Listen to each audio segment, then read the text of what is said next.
प्रथम पठन प्रवक्ता मिखांक ग्रंथरु पाठ अध्याय 2 पद संख्या 1 रु 5 पद पर्यंत।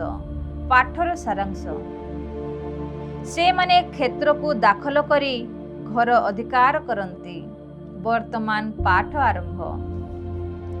जो माने निज शर्यारे अधर्म कल्पना करती व कुकर्म स्थिर करती से माने संतापर पात्र, कारण सकाळ हेबा क्षणी से माने ताहा निजर अधीन रे थिबारु सेही अनुसार करती। से माने क्षेत्र को दाखल करी घर अधिकार करती।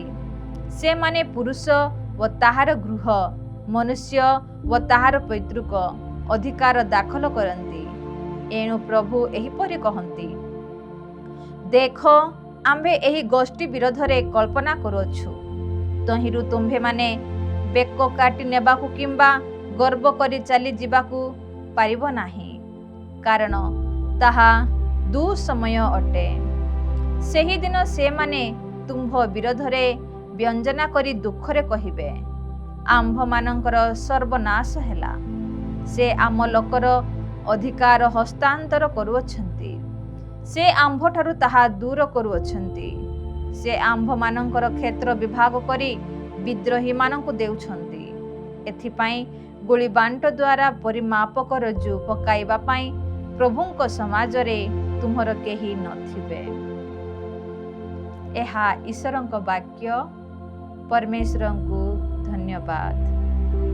साधु माथ्यूंक लिखित सुसमाचार पाठ अध्याय 12 पद संख्या 14 रु 21।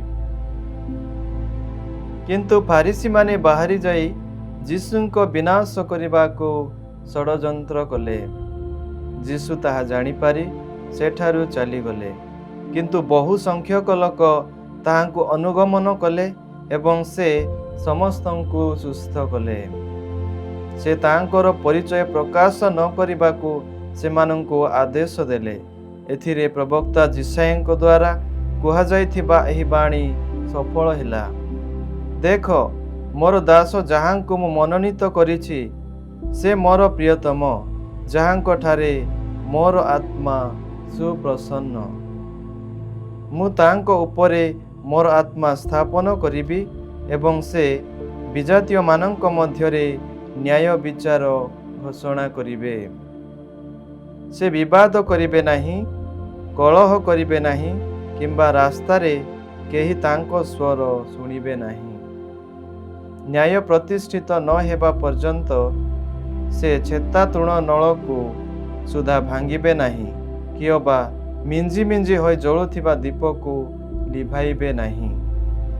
विजातीय माने तांको नामरे भरोसा रखिबे। प्रभुंकर पुण्य सुसमाचार। हे प्रभु जीशु ख्रीष्ट, तुम्हारा प्रशंसा।